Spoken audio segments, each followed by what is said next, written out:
수업을 하다 보면 꼭 계획대로 꼭 나가기가 어려운 것이, 꼭 설명을 해야 되겠다 하면서도 빼놓고 가고, 그래서 이 시간에 또 표현에 대해서 또 이야기를 잠시 해야 될 것 같습니다. 다름이 아니고 표현에서, 이건 시에서 다시 한번 이야기를 하게 되겠지만, 흔히 시작에서 왜 표준어를 쓰지 않았느냐, 띄어쓰기를 하지 않았느냐, 그런 걸 가지고 흔히 지적을 하시는 분들이 계십니다.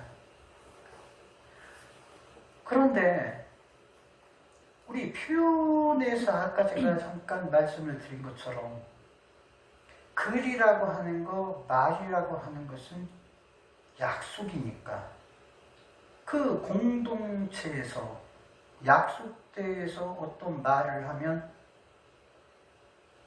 서로가 상대방의 그 의중을 알아볼 수 있게, 소통을 할 수 있게 약속된 것이 글 내지 말인데,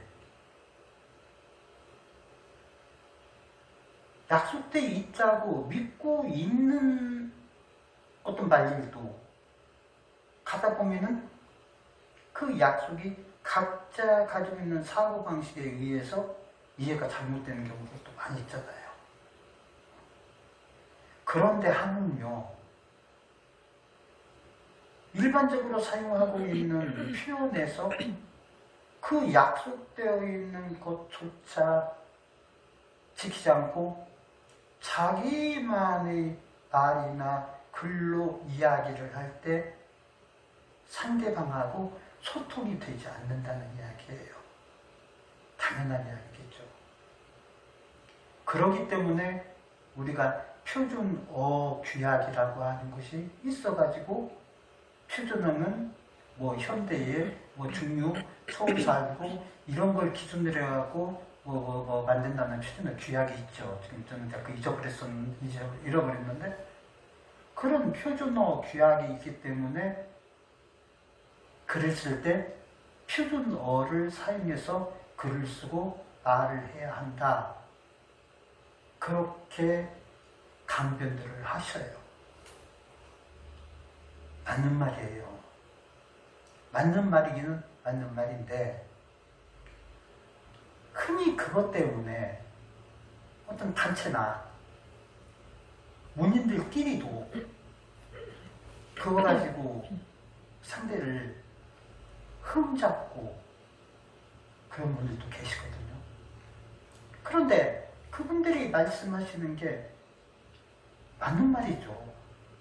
명분상으로는 맞는 말인데, 그런 약속된 것을 써야 우리가 서로 알아보고 알아듣고 이해를 할 수 있으니까 약속된 대로 하자라고 하는 건 맞는 말이지만, 그렇게 하면은 어떤 특별한 경우에, 특정한 경우에 그 분위기, 그 감정을 나타낼 수 있는 단어가 참 찾기가 어려운 경우들도 많아요. 예를 들어서 향토색 짙은 시나 향토색이 짙은 소설을 써야 될 경우, 그 지방에 또는 그 시대에 맞는 말을 쓰고 거기에 있는 풍경을 읽어내고 환경을 나타낼 때는 현대에 사용하는 표준어를 꼭 사용해야 할 필요는 없는 거잖아요. 그런 것 정도는 문학에서 이해가 되어야 돼요. 그런데 굳이 자꾸 표준말만 고집을 하시는 그런 분들도 계시더라고요. 그래서 저는 그건 아니다, 그렇게 생각을 하고, 또 우리 띄어쓰기도 그래요. 띄어쓰기도 우리 이상의 날개 같은 그런 경우는 보면은 띄어쓴 게 하나도 없어요. 처음부터 끝까지 죽였고 제일 마지막에 제일 끝에 가서 나침표 하나 툭 찍었어요. 그러면 그것을 보고 뭐라고들 이야기하냐면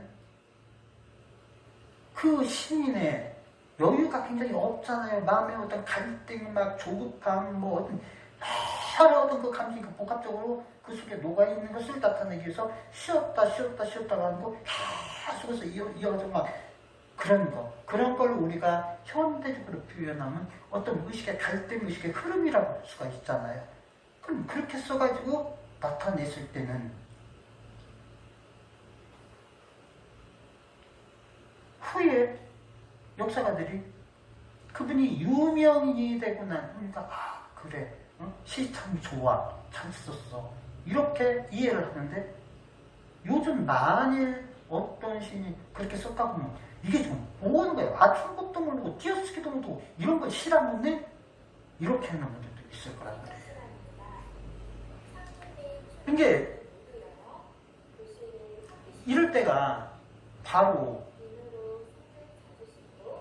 그 시인이나 작가가 글을 썼을 때 그 환경이 어땠고 그 작가의 마음가짐이 어땠고 그 당시에 기분이 어땠는지를 알려고 하지 않고 그냥 독자된 입장에서 제3자가 밖에서 그걸 평가를 한단 말이에요. 그러면 그게 또 틀릴 수가 있잖아요. 작가가 쓴 거. 그러니까 아까 제가 4강에서 말씀드린 것처럼 작가는 작가가 써야 할 것이냐 독자가 써야 할 것이냐. 즉 독자가 써야 한다는 것은 쓰기는 작가가 썼대 그것을 읽으면서 해석을 하는 것은 개작을 하는 건 독자의 마음이라는 이야기예요. 그럼 과연 어디에다가 포인트를 맞춰서 작품을 써야 되느냐? 물론 작가죠. 작가가 자기 상황을 맞춰서 글을 쓰고 그것을 이해하는 것은 독자인데 어찌 보면 참 너무나 자본주의적인 표현이 될 수가 있는데 글을 써서 독자의 입맛에 맞추어서 그 작품을 상품화하기 위해서 독자의 머리와 독자의 손으로 글을 쓰는 작가가 되어서는 안 될 거 아닙니까? 작품은 자기가 낳은 자식, 자기의 분신 그렇게 생각하고 그 속의 감정을 녹여가지고 그걸 표현을 하는데 그렇다고 작품을 쓸 때마다 작가가 그 작가의 작품에 해설 노트를 써가지고 나는 이걸 어느 때 어떻게 썼는데 이때 기분은 어쩌고 그래서 이런 의미로 썼다라고 하는 주석을 다룰 수도 없고 작가 노트도 작품 노트도 다루는 수가 없잖아요. 그래서 작가가 표현을 한다는 것이 내가 쓰되 독자의 눈으로 나를 정확하게 볼 수 있게끔 그렇게 써줄 수 있는 표현 방법이 없을까를 생각해야 되겠죠. 그게 한 단어에서의 서로 공감이고 그게 커뮤니케이션이겠어요. 그런 단어를 찾다 보니 시를 쓰면은 퇴고를 하고 또 퇴고를 하고 또 퇴고를 하고 하는 것이 그 퇴고를 해서 시를 다듬는 것이 이쁘게 쓰기 위해서 다듬을 수도 있겠죠. 일부러 이쁘게 보이기 위해서 쓰는 사람들도 있겠죠. 왜? 독자들의 호흡에 맞춰주기 위해서, 구미에 맞춰주기 위해서. 그러지만 정말 제대로 쓰려고 한다면은 퇴고를 할 때는 그 하나하나에 나오는 시어는 자기가 자기를 써야 되는 거예요. 그게 진짜겠죠. 그러다 보면 너무나 거기에 치중을 하다 보니까 자기가 자기를 쓴다고 하는 것이 어떤 때는 마치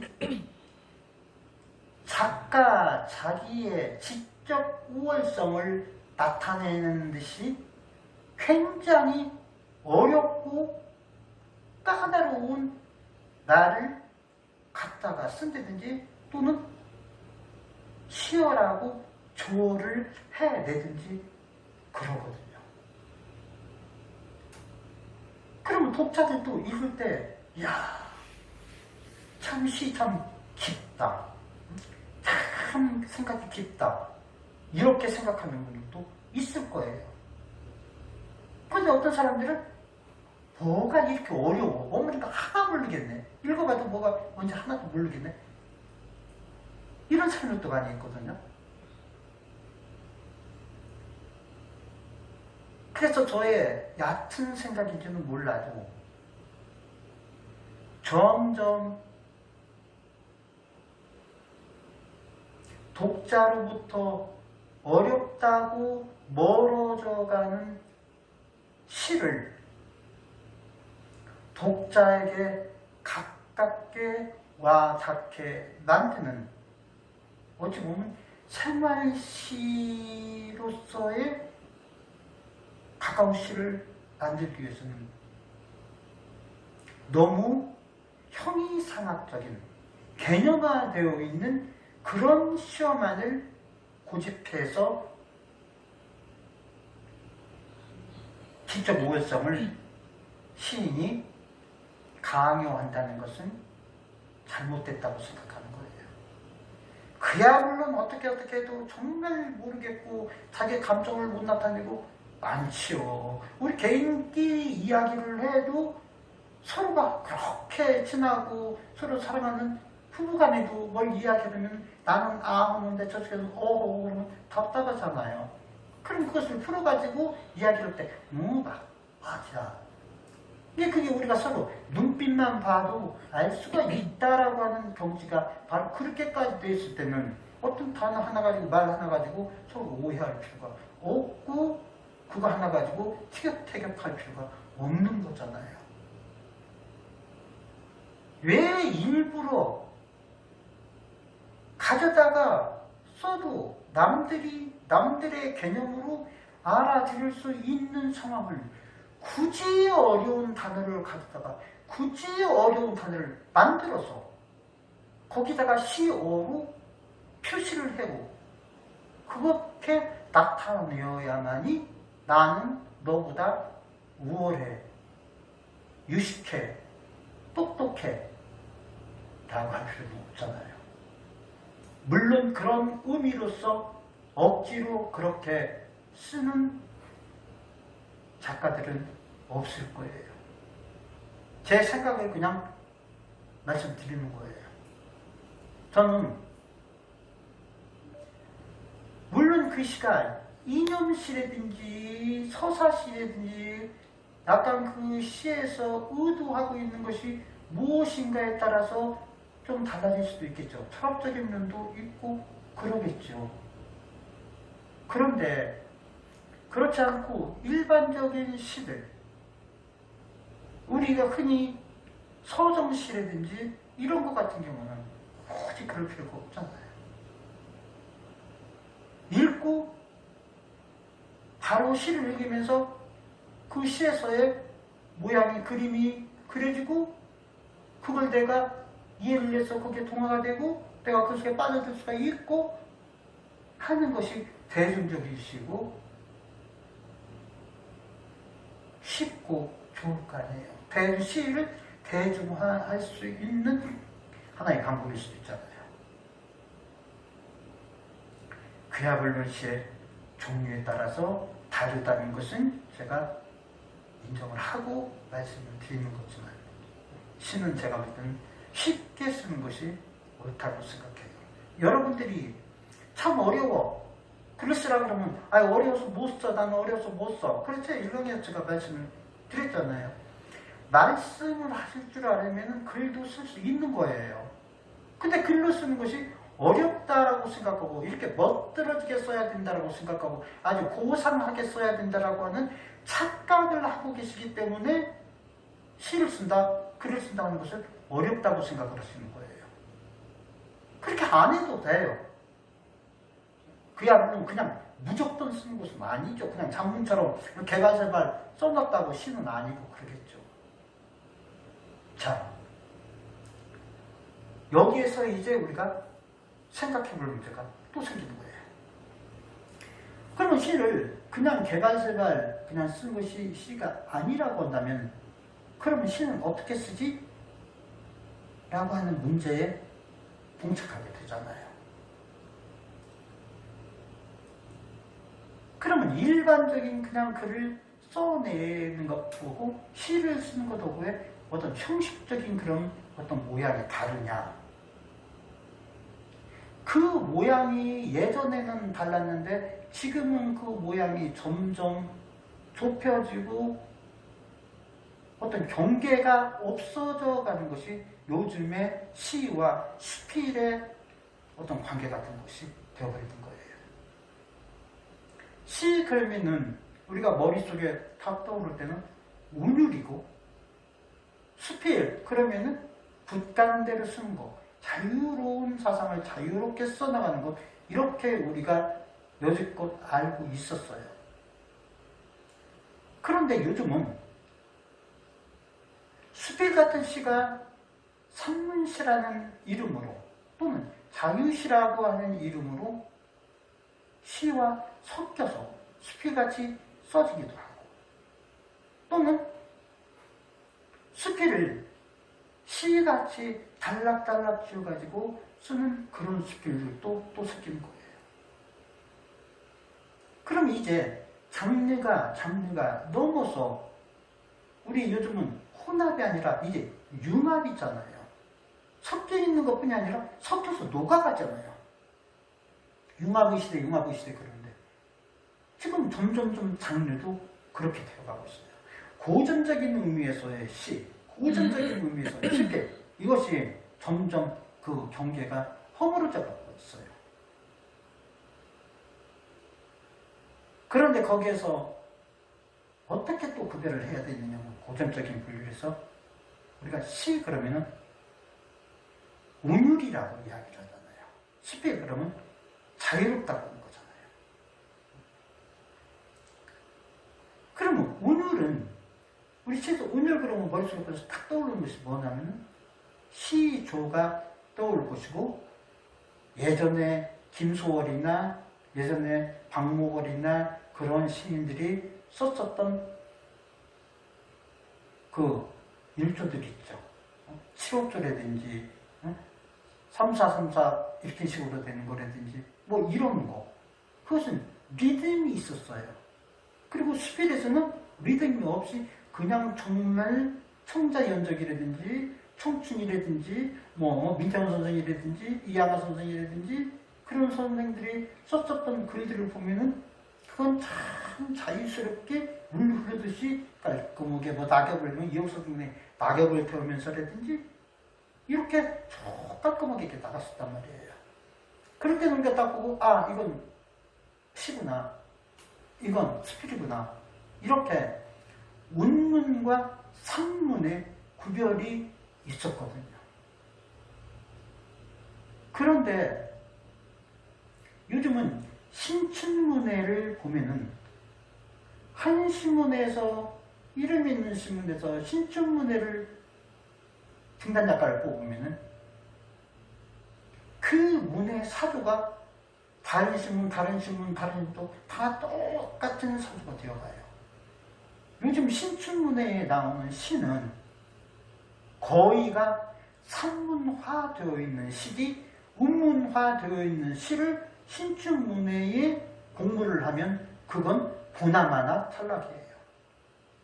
현대시가 아니라는 이야기죠. 그야 물론 제가 말씀드린 게 100% 그렇다는 이야기는 아니에요. 그러나 거의가 그렇다는 이야기예요. A라는 신문에서 이렇게 하면은 B라고 하는 신문에서 뽑는 신춘문예의 시사도 똑같아요. C라고 하는 신문에서 뽑는 신춘문예의 시사도 똑같습니다. 그렇게 하나의 사조, 어떤 형식, 패턴 이런 것을 자꾸 만들어내거든요. 그럴 때 우리가 현대시가 자꾸 산문화되어 가고 라고 하는 것을 예전에 쓰셨던 선생님들 같은 경우는 왜 시를 이렇게밖에 못 써? 그러면서 거기에서 압축을 하지 못하고 뭔가를 탁 임팩트 있게 사용할 수 있는 어떤 시어를 못하기 때문에 쭉 늘어놓는다. 이건 시가 아니야.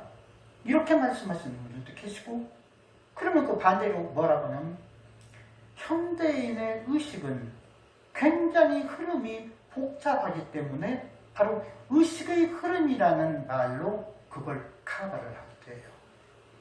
그냥 한 단어, 두 단어, 아무리 명확하고 정확한 단어라고 해도 그 의식의 컴플렉스한 그 엄청나게 복잡한 그 의식을 어떻게 한 단어로 나타낼 수가 있어? 그건 나타낼 수가 없는 거야. 그러니까 길어질 수밖에 없어. 그렇게 이야기를 하면서 그러면은 우문하고 산문하고는 다른 게 뭐가 있어? 그러면 아예 이 장르를 없애. 이렇게 한다고 그걸 없앨 수가 없어요. 없애지도 않고. 그러면서 뭐라고 이야기를 하냐면 내재율을 이야기를 해요. 그게 참 어려운 말이에요. 시, 우리 정형시라고 하는 것은 외형률이 있잖아요. 뭐 7호줄이든지 3, 4줄이든지 하는 외형률, 딱딱딱딱 끊어지는 어떤 마디가 있잖아요. 대나무 마디처럼. 그것의 가장 대표적인 것이 시조잖아요. 초장, 중장, 종장했고, 그야 물론 연시조도 있지만, 몇 개 그런 시조가, 몇 개가 연시조도 있지만, 뭐 3434, 3434, 3543 하면서, 종장의 첫 단은 3543일 때는 그건 벗어나, 35는 벗어날 수가 없다라는 그런 약속들. 그리고 특히, 한문 시조에서 우리가 두운, 요운, 가군이라고 하는 운이 있잖아요.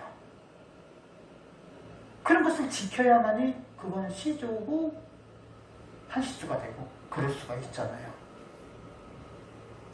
그러나 자유시 또는 사문시에서는 그냥 우리가 이야기하는 정형시의 비율도 이제 너무 섰어요. 거의 수필화가 되어 있어요. 그러면 그 수필하고 그러면 그 시가 다른 게 뭐냐? 다른 게 있어요, 분명히. 뭐냐면 바로 그것이 내재율이라는 거예요. 수필같이 생긴 그 시 속에도 수필이 아닌 그 속에 내재되어 있는 리듬이 있다는 거예요.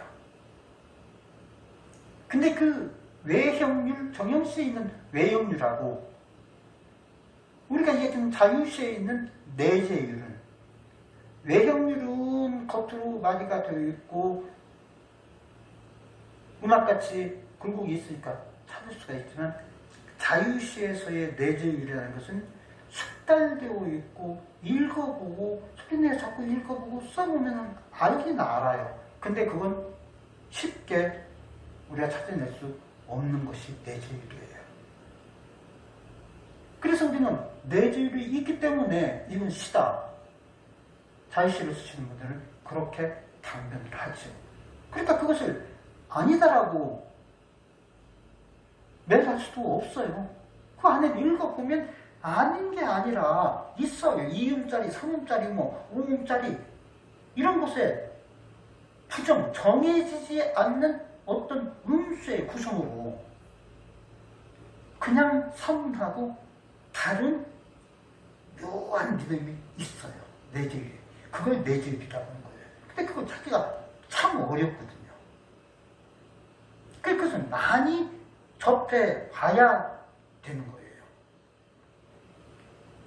그러니까 정해져 있지 않는 부정형의 음수율이 있다는 거예요. 산문시 같지만 그 속에도. 이걸 찾아내는 독자들도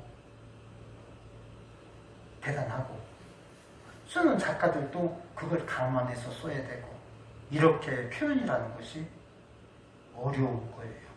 이런 표현을 알게 되면 우리가 시도 쓸 수 있을 때 그런데 우리 여기서 공부하는 우리들은 거기까지 갈 필요가 없고 그냥 자기가 생각하고 있는 그 표현을 쉽게 나타내서 어떤 갈무리를 해가면서 순서 있게끔 이렇게 나타 표현할 수 있는 그것만을 우선 공부를 하자는 이야기예요.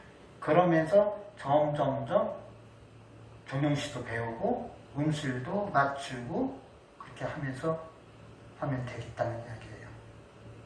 그러니 이 예술이 나중에 종합예술이 된다고 하는데 이런 여러 가지 분야에서 우리는 문예 창작인데 문예와 더구나 창작까지 문예 창작이면 우선 뭐겠어요? 읽어야 되겠죠. 많이 읽고 이런 것을 느껴야 돼요. 그러니까 우리가 지금 글을 쓰는 것을 지금 안 배우지만 차라리 이렇게 비대면의 교육을 할 때 이런 것을 알고 들어가면서 아하 그래서 읽는 것이 중요하구나. 그러면 거기에서 음수율도 맞춰가면서 이게 정형시구나 이게 자유시구나 하는 것을 미리 선지식을 가지고 이렇게 느끼면은 우리가 공부하고 다음부터 쓰기도 좋잖아요. 그러니까 잘 됐습니다. 지금 코로나가 우리한테 굉장히 좋은 기회를 지금 주고 있는 것이니까 이렇게 지금 설명하고 있는 저는 좀 답답하고 그렇게 해도 우리 여러 선생님들은 잘 된 거예요. 이렇게 하면서 미리 공부를 하고 그 다음에 면대면 할 때 이제 빡세게 공부 좀 하시자고요. 감사합니다. 오늘 여기까지 하겠습니다. 수고들 하셨습니다.